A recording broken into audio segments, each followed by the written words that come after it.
This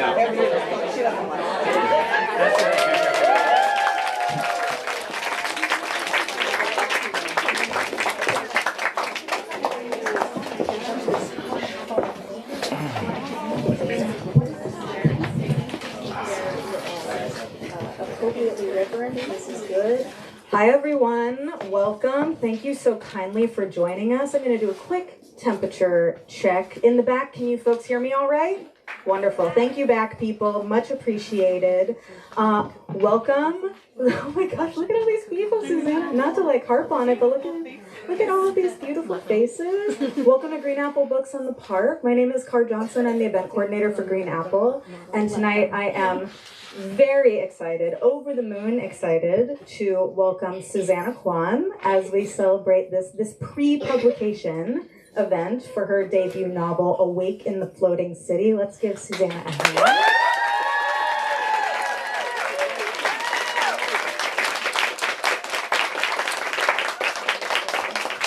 Susanna is joined tonight by another fave, Shruti Swamy. Let's give Shruti a hand.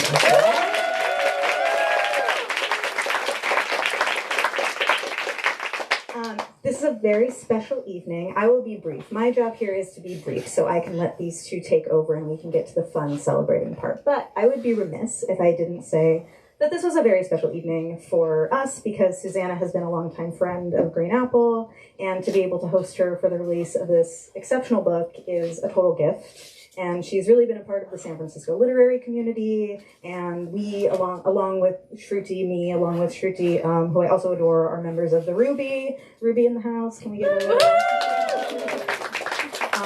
and it is the very best feeling to be able to celebrate someone who, you know, has put so much into making this book happen. So thank you for letting us be a part of it. It's really special. Yay! We're happy about it. Okay, I have very brief business before I let these two take over. Now's a good time to silence your cell phones if you have not already. I've been told that picture taking is okay, so photos are fine. The one addenda to that is that they have to be good. There are no bad photos allowed. So make sure that happens. And the main point being, please don't take a call in like the middle of when our authors are talking. And if you need to, please step outside. Please do check out our full event calendar online at greenapplebooks.com. We have a really great season ahead of us. We actually have a really great week ahead of us, including the event that you are currently attending. Thank you so much to everyone who pre-ordered Susanna's book. It means so much to us. We had such stellar numbers for this pre-order campaign. You all really came through, and you should be really proud of yourselves. And if you are unaware of why pre-ordering a book matters so much, one, it helps us as an independent bookstore. We always appreciate it. Thank you so kindly. And it is also, like, if you have a book that is not yet in the world and there are already like dozens of people who want to buy it, and it's your first book, you don't have a book out prior to this, it looks really good to a publisher. It looks really good to the New York Times. It looks really good to a lot of people, so it's very helpful for the author. So thank you for helping Susanna with that. We appreciate you. If you have not purchased a book yet, we have some available. We are happy to make that happen for you. And Susanna's also happy, I'm assuming you're happy to sign them, but she's happy to sign them at the end of the evening. So we have them at the front register. You can find them there. If you've been here before, you certainly have heard me say that when you buy books from us, not only do you support us as an independent bookstore, you support the writers who put so much work into making these books, and then you get to have a book, which might be the best part. So if you are able, thank you so much. We appreciate it. Without further ado, I'm going to introduce the two authors who are joining us tonight. First, Shruti Swamy is the author of the story collection A House is a Body and the novel The Archer. She's received grants from the National Endowment for the Arts, Elizabeth George Foundation, San Francisco Arts Council, and Vassar College, and is a 2024 Rome Prize Fellow in Literature. Shruti's work has appeared in the Paris Review, McSweeney's, Afar Magazine, and The Believer, and twice won the O. Henry Prize. She teaches writing with the collective The Dream Side. Let's give one more hand for Shruti Swamy.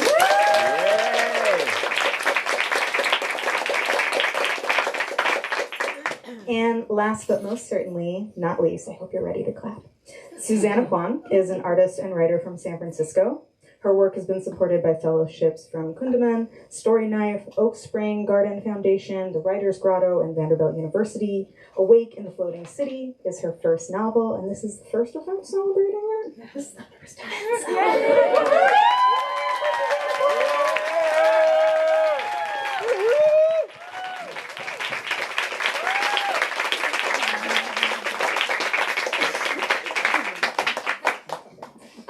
I was going to say a few words. Would you like to read first, or would you like me to say my words and then read? Sorry, I forgot to ask you. Say your words. Okay. I will feel really proud of myself if I'm able to get through this event without crying, because I'm so deeply honored and moved to be here celebrating this book with all of you. And I had wanted to write a few words about how the gift that is this book today, how we're celebrating the gift that is this book today, but each time I started to write something, I got stuck, not because there's nothing to say, but because there is so much. This book is bursting with ideas about art making, grief, caregiving, resilience, time, historical memory, and fiercely about love, and more things too. And somehow Susanna has created a book where all these things make the book feel not overfull, but rich, like life feels. So what I will say briefly is that this book contains so many observations about art that beautifully describe its own project. And I will let the book speak for itself. Here's our protagonist, Beau, reflecting on an artwork she's making. And then quoting, exact replication, however, had never been the point. Beau was making this for Mia, and Mia receiving it. And Mia receiving it would be the one who made it all real. Wasn't this how history carried on? In flashes of understanding and light, in attention, arrested, renewed, remade. So here we are doing exactly this today. Susanna made this book, and we're here together. Thank you all for being here together to receive this book and to make it real. Thank you for joining us to bring this book into the world. And Susanna, thank you for arresting, renewing, and remaking our attention. We are so lucky to receive Awake in the Floating City, and we would be so happy to hear you read from it. Thank you so much.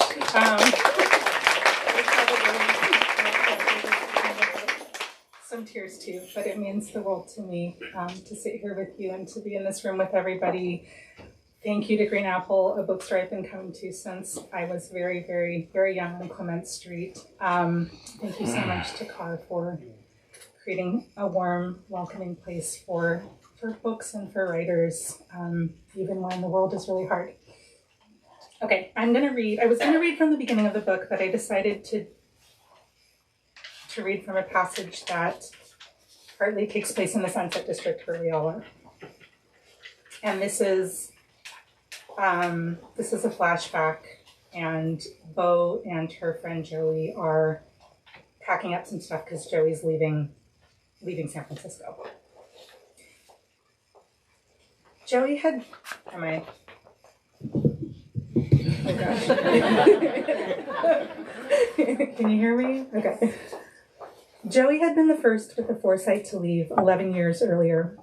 A patron had handed her a museum job in New Zealand and a place to stay for as long as she needed to get established. Leaving was easier then before the rain began.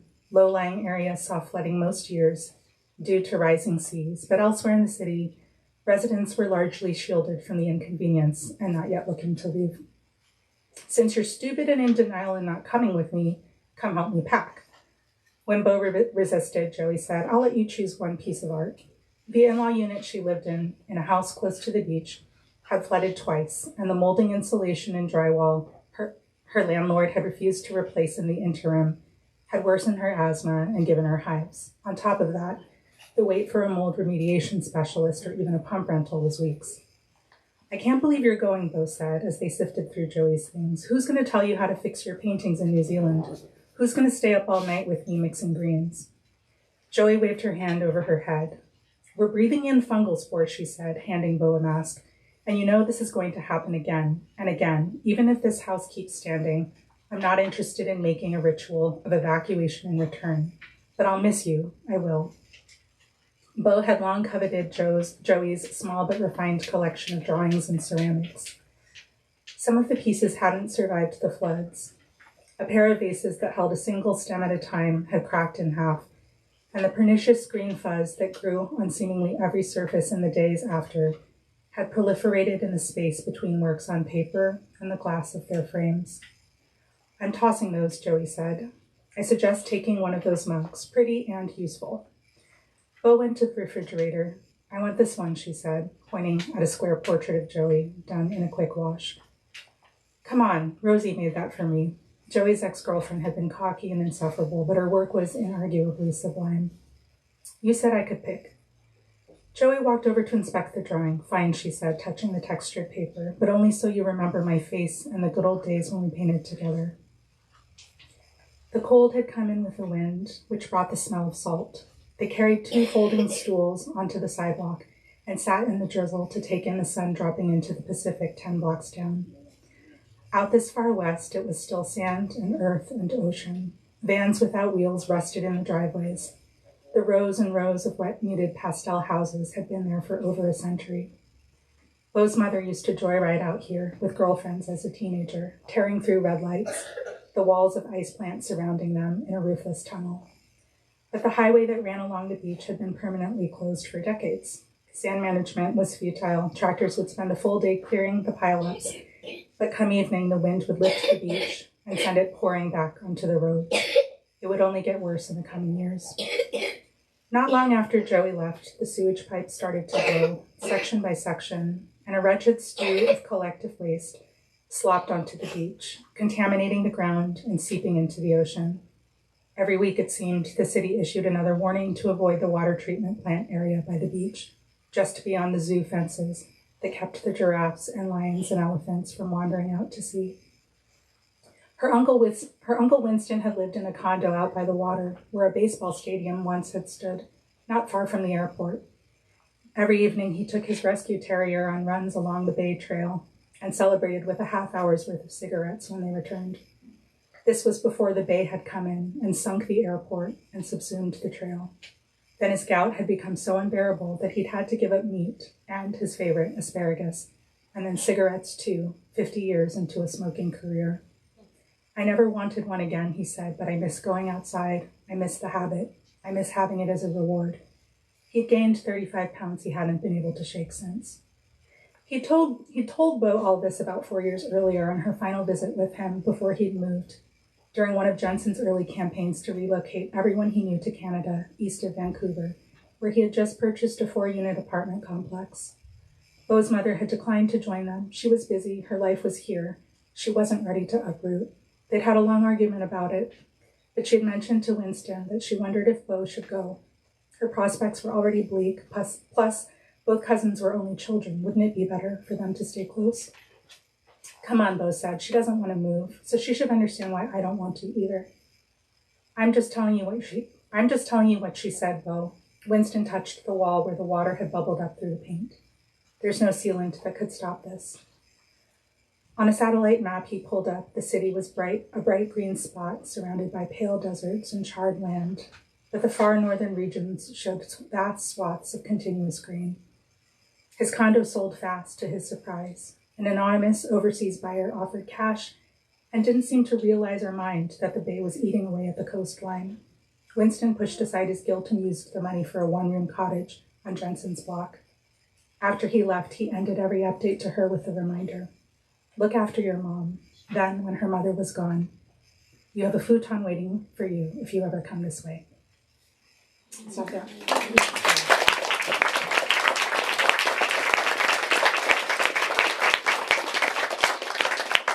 Thank you so much, Susanna, for that reading. I was just thinking as I was listening to you read that I prepared all these questions, and I was like, every single one of these questions, like you just hear from the passage you read how there's so many threads and themes already just in that, just packed so densely in that passage. But then you could have probably picked any passage from the book and had that all of these themes worked through so beautifully. So thank you for reading that passage, but I would have said that for any passage. I'll just start at the beginning. I met this book when it was just like a really, really big pile of scraps.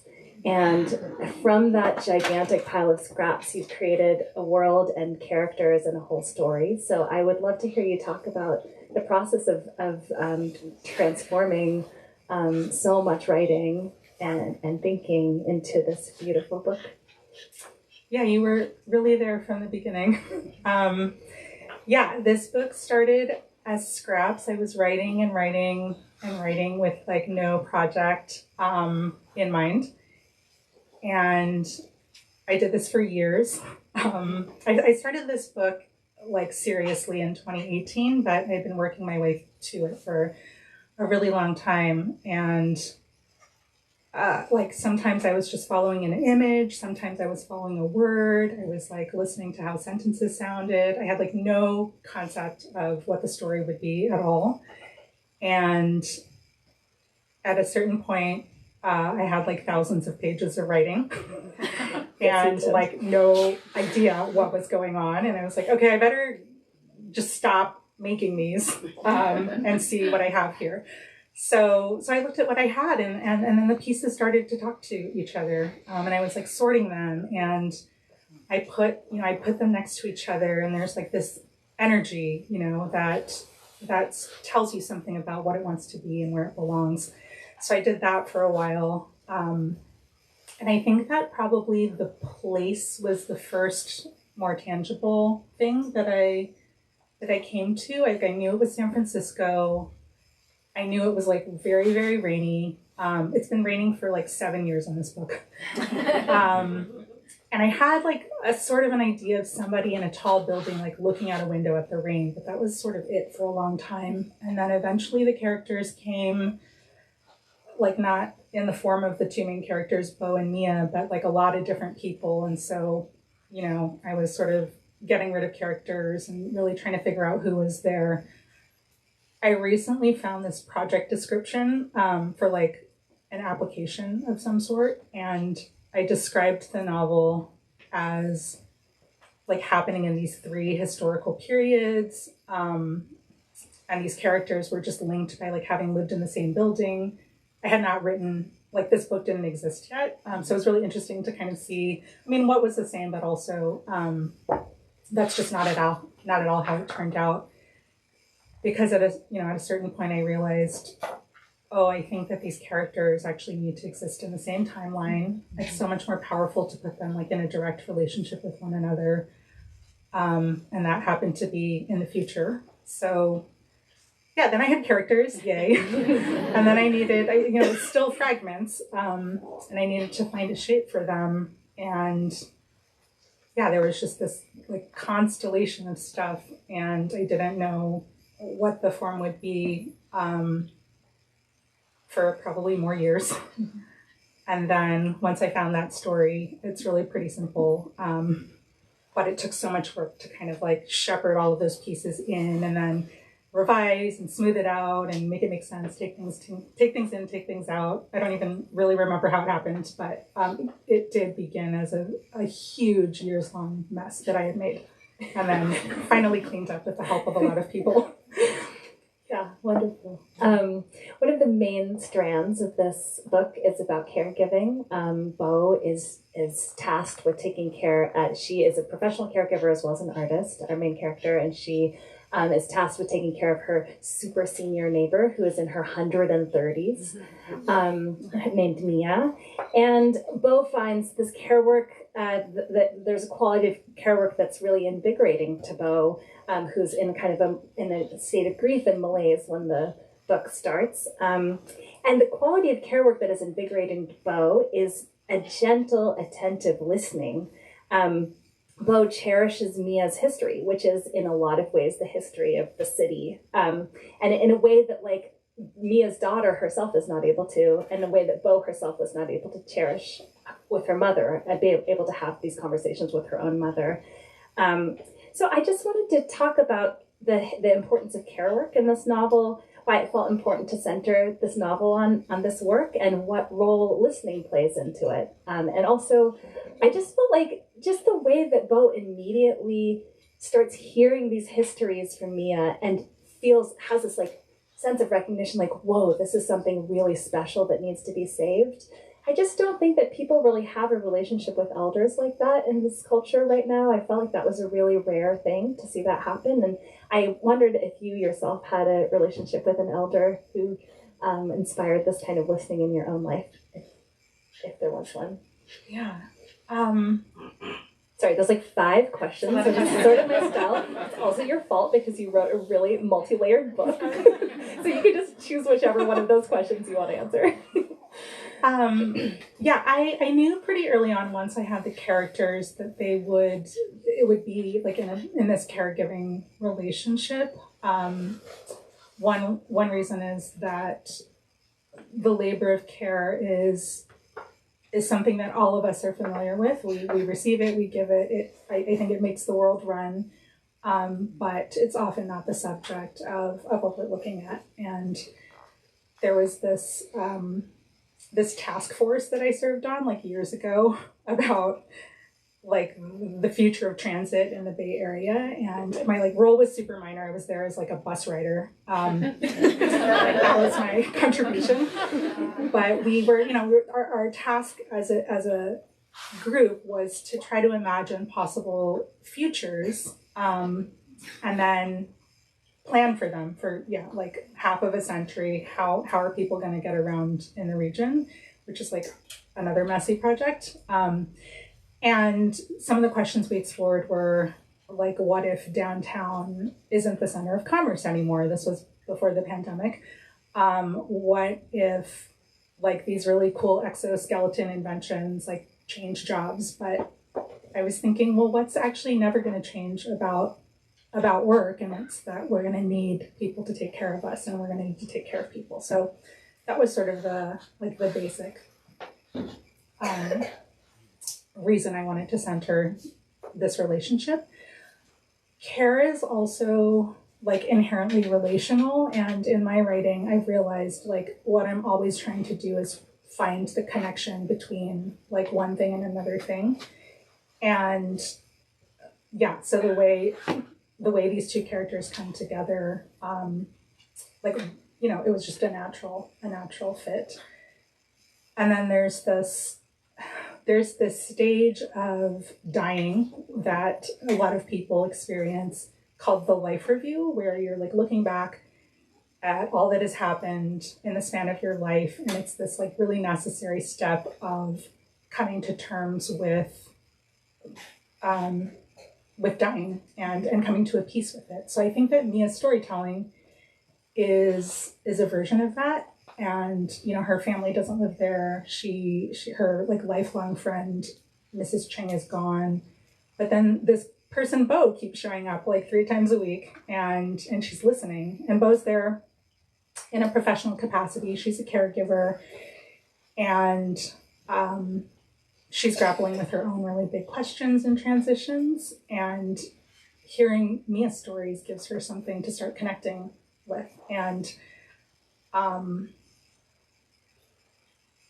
they end up, you're saying Bo starts sort of like waking up. Her attention is recovering, and she's getting a deeper sense of connection to the city itself and its histories. And she's connecting with someone who is a stranger, but in this really profound way. Mm-hmm. And maybe that relation that it's not intimate in some ways. It's intimate in the like, it's very intimate. Care work is very intimate, but in other ways, like there's not all that baggage that you have between mothers and daughters that gives that like her that ability to like hold all of these stories in a way that's not possible for another person and that's closer to her in other ways.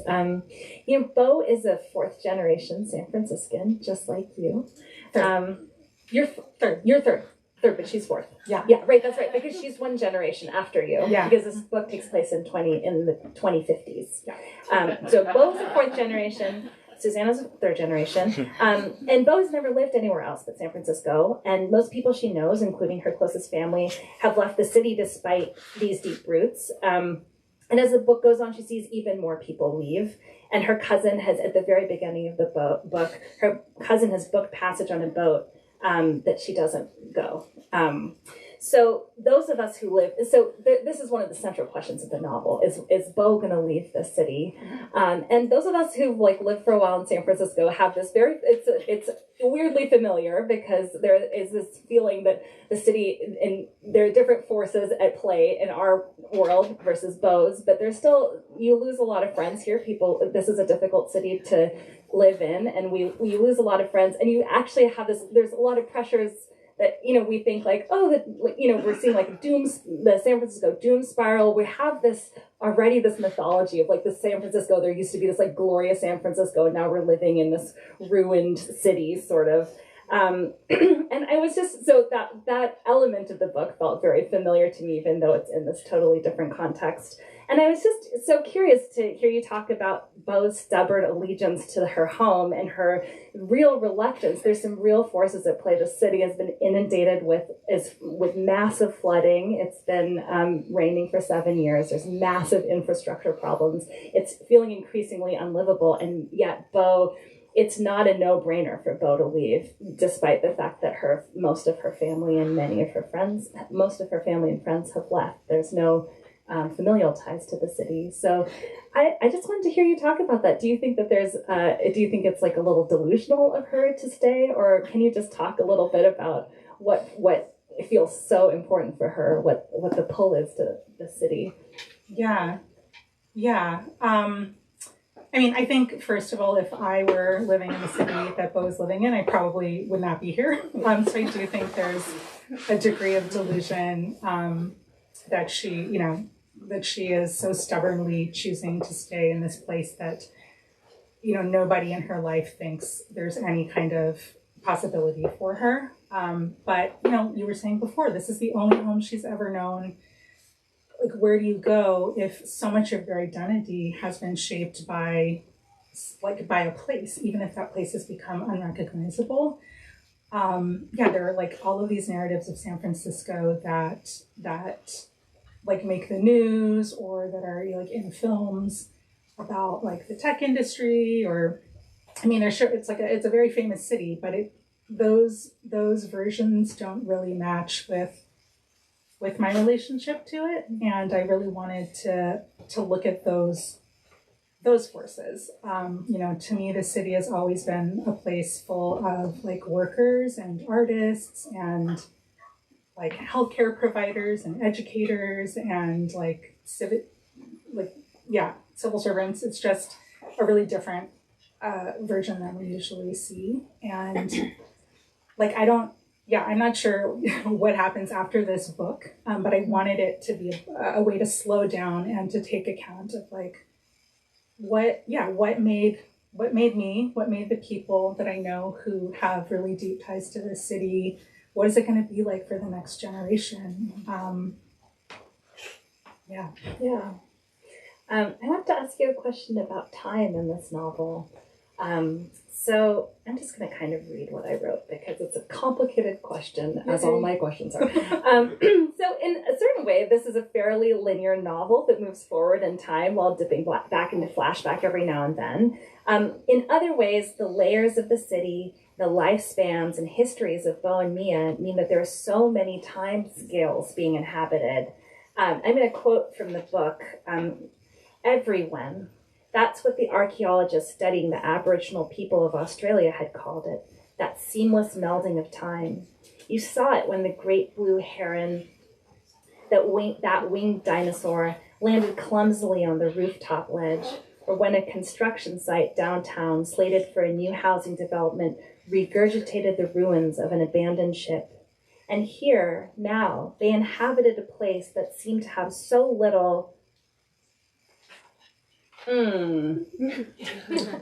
memory of a time without precipitation, and so harbored a sense of timelessness, or a time so broad and long it allowed another time to live inside it.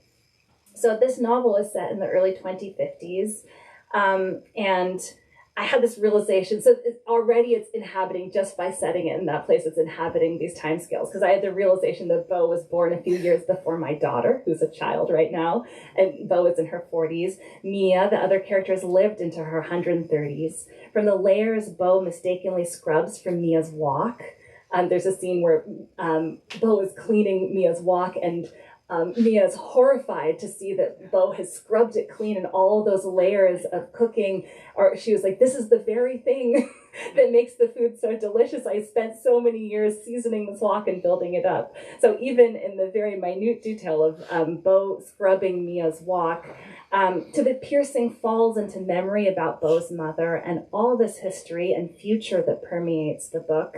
There is so much thinking about time and timelessness in the space of the city and in the space of a human life. So I wonder if you wanted to talk about the everywhen of this novel that's contained in the linear story. Thank you. Thanks for noticing all of that. There's a lot of times in this book, and you were saying it's a fairly straightforward, like the present story is pretty straightforward. It takes place, it's two characters, it's one apartment building, it's 1 year in time. So like super simple. But there's this experience I have that I'm sure many people do when they've lived in a place for a long time, but like I can't walk down a street in San Francisco without like being bombarded by these memories of like all the previous versions of it. Like I'm sure somebody in here, I'm sure you remember like when this was the video, and I don't know what it was before that, but I'm sure someone in this room does. Or like there's a Canvas Cafe that used to be over there, and like it was this huge gallery and bar and cafe, and I like read there all the time and went to shows. Or even like there's going to be a new Lutz Local, I think, across the street, and I think that used to be like a funeral home. So yeah, there's just like I can't not like move around in the world without constantly encountering these memories of other times. And then it's not just my memories. Like my mom and her siblings grew up in San Francisco, so I've been absorbing their stories my whole life. Driving around, it's like, oh, I used to live there, and rent was $40 a month. And I remember going to a reading in Chinatown a couple years ago, and I told my mom about it, and she's like, oh yeah, that alley, that's where your grandmother used to have a sewing factory. And I'm like, what? Like, I don't.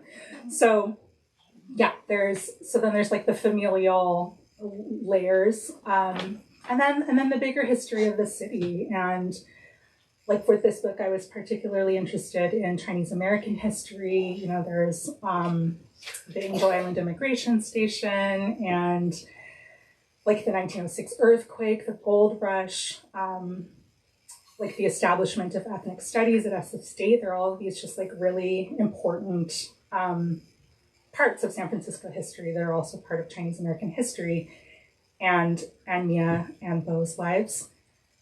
And then like there's the scene with the regurgitating, what you read about buildings being regurgitated from the ground. There's a Lincoln Park over in the Richmond district near where I live. And it's on, some of you probably know this, but it's like there's a golf course there. That's where the Legion of Honor is. But it also used to be the city cemetery.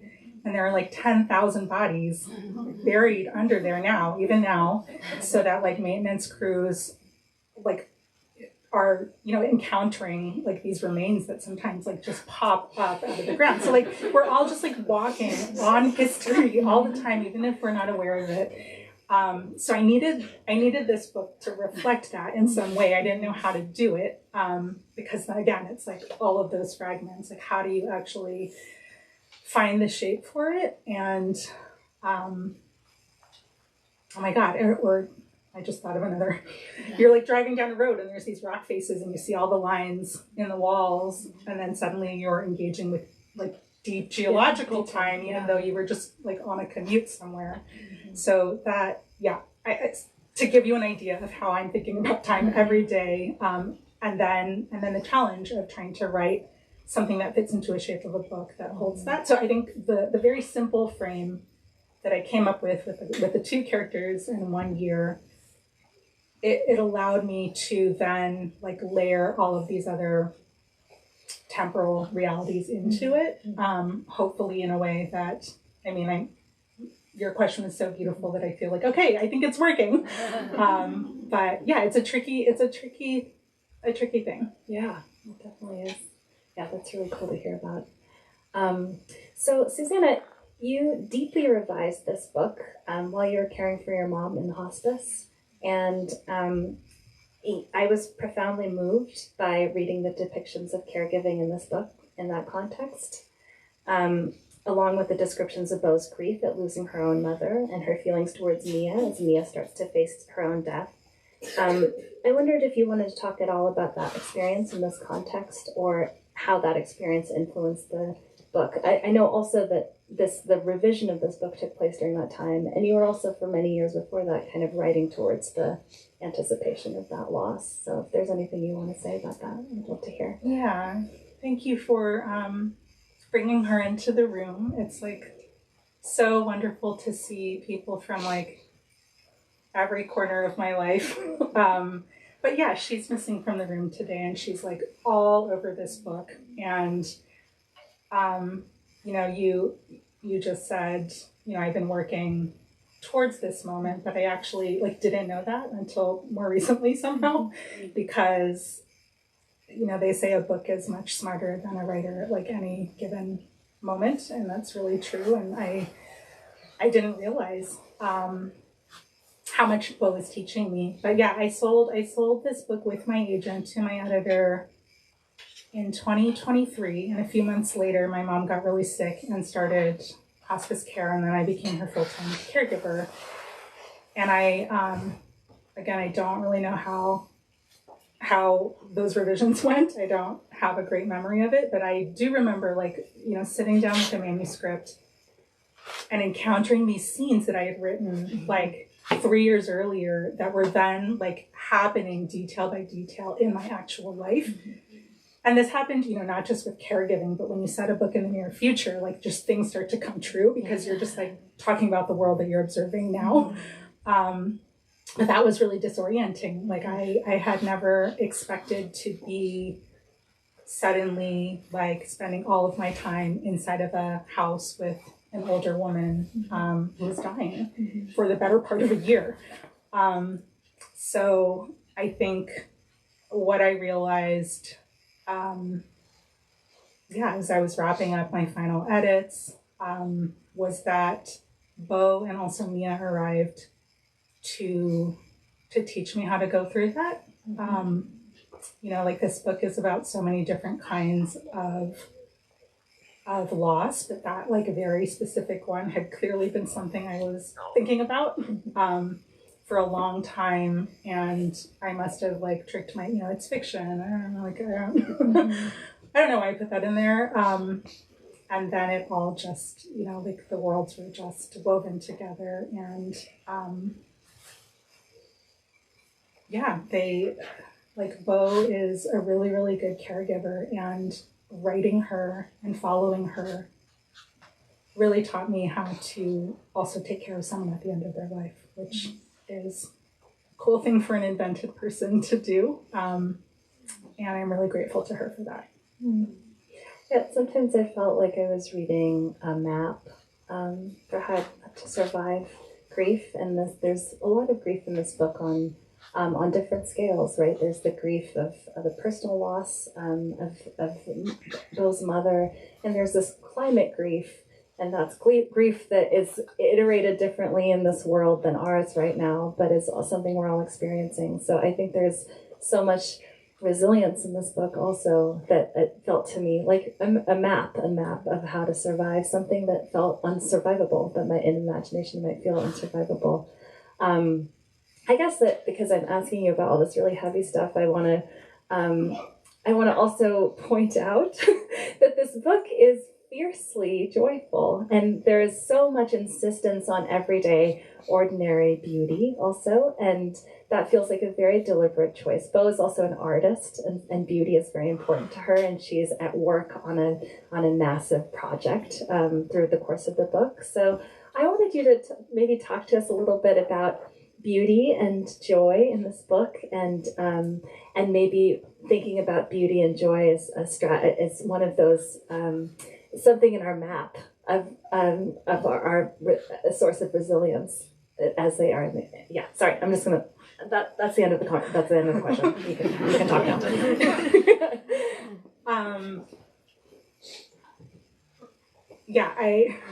Well, it is very much about beauty and joy, and then just to take it back to devastation. I'm just thinking about like if you are sitting with the knowledge that like an entire world that you know is disappearing, and you love that world, like it is devastating. It changes your makeup, it changes how you see the world, and then it's also like miraculous. It's those like everyday moments where you just, I think this is about like my perspective, and I think a lot of people share it, but like maybe not everybody, but there's just so much beautiful, like if you see a wildfire and it's like destroying homes and it's like changing the landscape, but then it's also like such a beautiful, powerful thing, like the colors of the landscape are changing, and just like being able to observe that and to register it and to try to even map it out as something to keep for yourself, or just to acknowledge that it happened, I think is like in part what we're doing here. And yeah, I think joy is so intertwined with despair and with the hardest moments. Like they're just always happening at the same time, and you don't get to like fully do one thing or the other, and that's because we care about things and we love them, and if you are around loving something, eventually you lose something that means a lot to you, and I think they're just constantly informing each other. So yeah, that's really beautiful. Well, I guess we maybe have time. I have time for one more question, and then I'll open it up to audience questions. This is a novel. This is a question about the many like modes or genres that this book seems to be operating in. This is a novel, but it contains within it both an exquisite attention to the natural world and to San Francisco's many histories. And also, I was noticing this time when I was reading it, the natural world is in bow. For example, when she's exhausted from making art, she feels porous, like cool lava, and sex rids her of a feeling like a dead field of coral. So that this natural history is both, the natural world is both outside and inside our character. And there's so much, as you were talking so beautifully about these layers of time and history that you experience as a person in the city, and as Bo experiences in so many ways, that all of these landscapes are so layered with history. Can you talk about the choice you made to center the story on place in so many ways? And I wanted to ask you how you found room in the novel to hold, and I would even say like cherish, these things that another novel might have found extraneous. Why did that feel so important to you?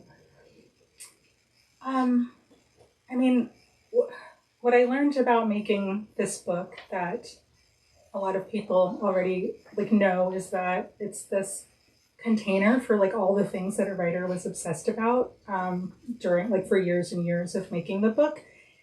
And so I was watching like San Francisco change like over and over again, and like, going to a neighborhood and not recognizing it 6 weeks after I visited last time. Like I was just, it's kind of shocking. And so I'm like looking for anchors sometimes, and just trying to understand what is a city, what is San Francisco, what is my relationship to it when it's shifting constantly.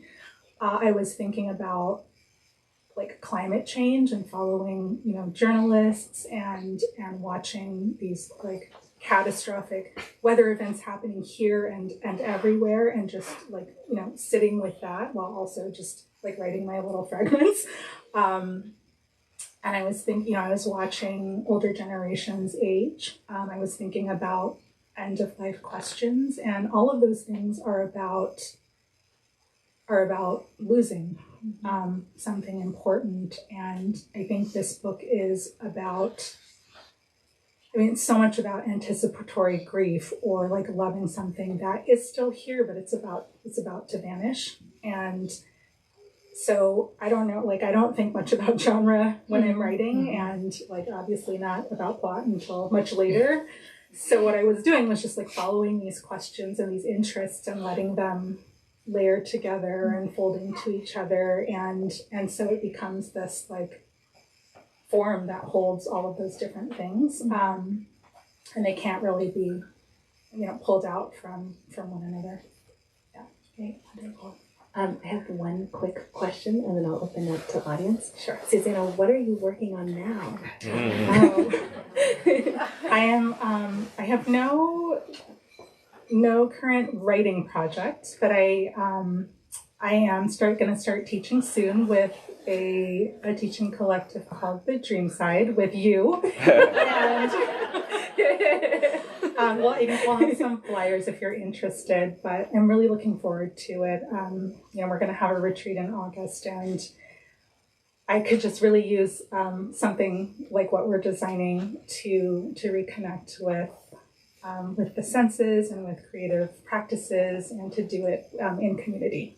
Yeah, thanks for that question. It sounds really cool, Susanna.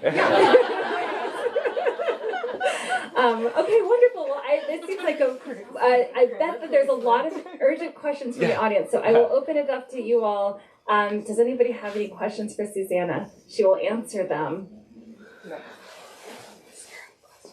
Oh, there's no questions, huh? Oh, yes, please. So, at a glance, Susanna, you look to be significantly younger than myself, and I am reading a lot of sci-fi these days, and I'm wondering if you can speak to, I mean, it's bad enough to be my age and know that, that what you're going to see before your life is over, but as a younger person, this preoccupation and how it made its way into such a profound part of your work. So let me just repeat the question for our online viewers. Thanks for watching, online viewers. So the questioner was asking, how did Susanna, what drew Susanna to writing about climate fiction? There was more context. That was good, but that was the essential part of it. Yeah. And also about like how different generations are seeing these changes in the world. I mean, part of it was just paying attention to what was happening, being really scared. Like these extreme weather events are escalating. We've here in the Bay Area been breathing in this smoke. We had a tsunami warning. I mean, there's just a lot of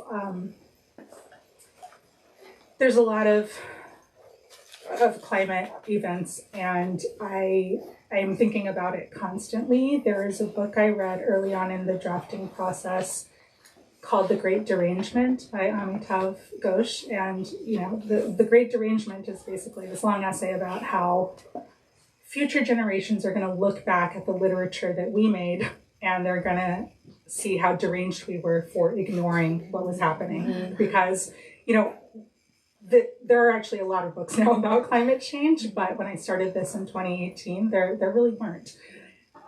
So part of it was like reading that and really feeling like it's not a responsibility. It was just like this, it felt really important to look at the world as it is, and to write about it. And then, I mean, I may be younger than you, but Bo is younger than me. And one of the real questions of this book is what is the San Francisco, what is the world that people of her generation, of Tabby's generation, what are they going to inherit? What is their relationship to this place going to be? So yeah, it just felt like it had to be part of this book along with all the other things that I tried to weave into it. Yeah. Thank you.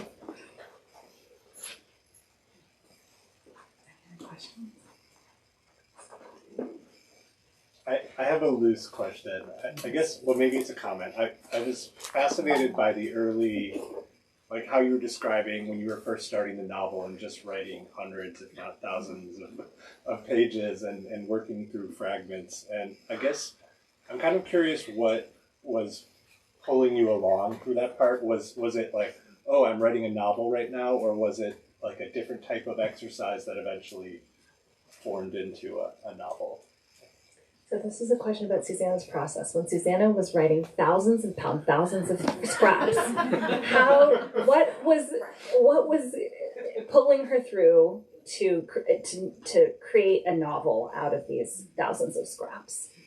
Yeah, that is a great question. That's really like the $1 million question, yeah, isn't it? Why right? I have asked myself that question many times along the way, because when you're even writing a book, like, you just don't know if you're going to finish the book. You don't know if it's going to be published. You don't know if anyone's going to read it. So something does have to compel you to like spend all this time by yourself making stuff up. And like, lots of people in this room do that. But I took my first writing class in 2006, and there was something about doing that. I wrote in private for a long time, and there was something about that relationship to words and to language and trying to express something about what it feels like to be alive that gave me like meaning, and that helped me understand my position in the world, my relationships to other people and to places. And yeah, it's a real, I think it's also kind of delusional in some moments. It feels endless and yeah, it's hard, because like, if the goal is to finish a book, like, that becomes a different project. Like, at this point, right, it's this thing that other people can hold, and like, bookstores are selling it and readers are reading it, and that becomes really separate from me. But what I guess kept me writing the pieces was just this sense of feeling connected to the world and learning how to pay attention to it, and creating my own meaning in the world. So Olga, I'm flipping through the pages of the book, and I'm so fascinated by the design of it, and like these little like inserts, like first of all the chapter names that pop up and really feel joyful, and these little inserts at the beginnings of the chapter. Anyway, I'm just really curious about how these design decisions came to be so beautiful. Yeah, I agree, it's so beautiful, and I had nothing to do with them, but just to show you, like, there are these really cool part dividers, and then these cyanotypes that are on the other side of the page. So the interior designer, Marissa Nakasone, this was her brilliant idea. She read the book, and she came up with this design, and then she wrote to me, and it turns out we worked together like 15 years ago, and now she's a designer for like Kanapa Doubleday, and it was just like this was over a year ago, and it was one of those moments where I thought, oh yeah, like, this is why I wrote a book. It was like to connect with people and to find these like unexpected these moments, and to see like how our relationship reappeared, and then art connected us, and then she was able to offer this to me and to everyone else who gets to look at it. So yeah, that was a really, really cool gift. Writing a book, and then making the book involves so many people that I never knew existed, and they are so passionate and so talented, and that has been truly like one of the coolest parts of this whole process, is getting to meet them and see them doing really amazing work for books.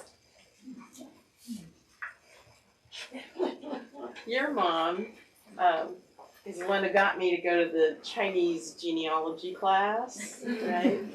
And she was always giving me, I've got so many empty journals that she told me to fill.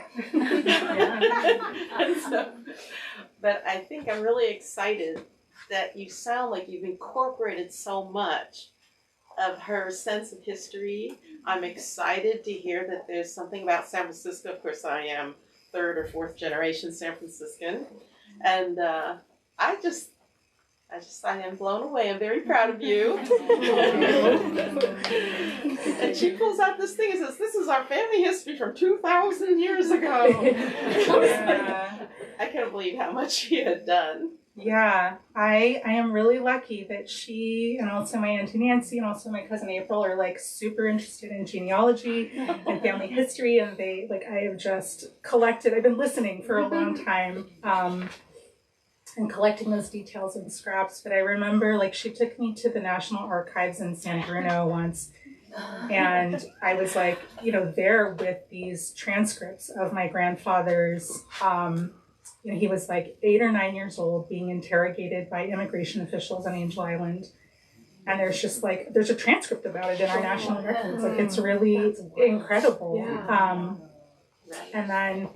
And she also volunteered with you guys at Angel Island, giving tours to kids who are learning about the history too, right? There's this landmass out there that we see it living here. But there's just so much history that we don't, that many people are not aware of. And so, I feel really lucky to have been around all of these stories, that my family is, great at talking. I just feel one of my favorite things, but also just one of the most formative and common things is I'm just sitting around hearing people gabbing all the time. And so, I was listening. And I'm grateful for all of the groundwork that everybody has done. Well, we have time for one more question. I see an eager question here. Yes. Yeah, thank you. I really appreciated hearing how you what you shared about Bo informing your caretaking experience with your mom. And I didn't know that. And I'm curious what, if any, parts of your own personal experience you got to incorporate into the book. Yeah, I didn't know either for a while. And by the time I was taking care of my mom and you were helping me take care of my mom, most of the book was done. I was entering final edits, copy edits. So I think the things that I changed were really, there weren't that many things actually, because I had just sort of researched caregiving and end of life before I'd had to do it firsthand.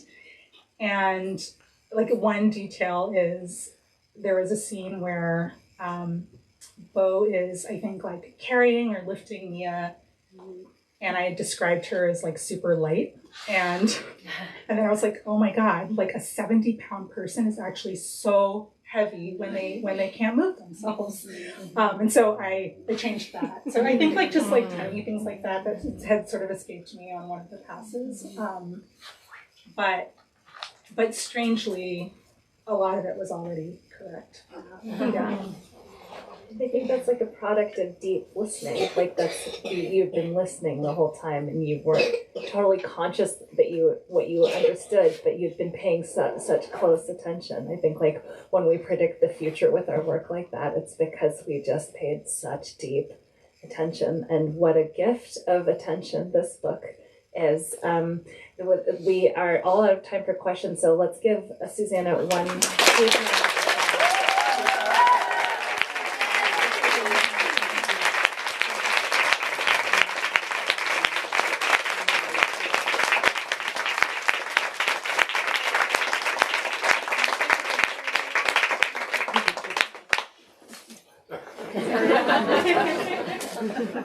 Make sure I see all your faces. I'll see them. Selfie. Yeah. Let me try.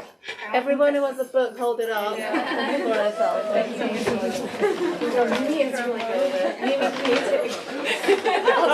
take it.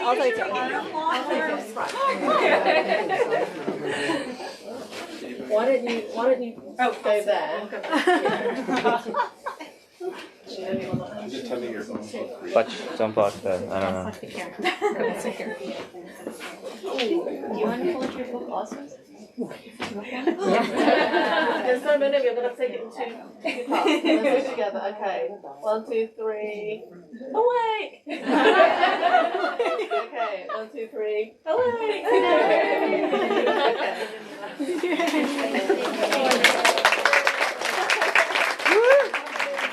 Can we keep it going for Susanna